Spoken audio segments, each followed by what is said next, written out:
What you're seeing isn't fog. That's a gas leak.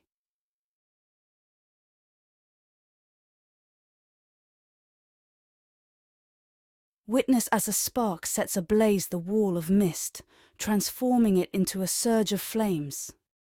The major explosion shook an LPG station in South Korea's Gangwon province. The resulting fire quickly spread to nearby structures and vehicles. According to the Gangwon Fire Department's report, 5 individuals were injured. 2 of them are in stable condition, while the remaining 3 suffered minor injuries.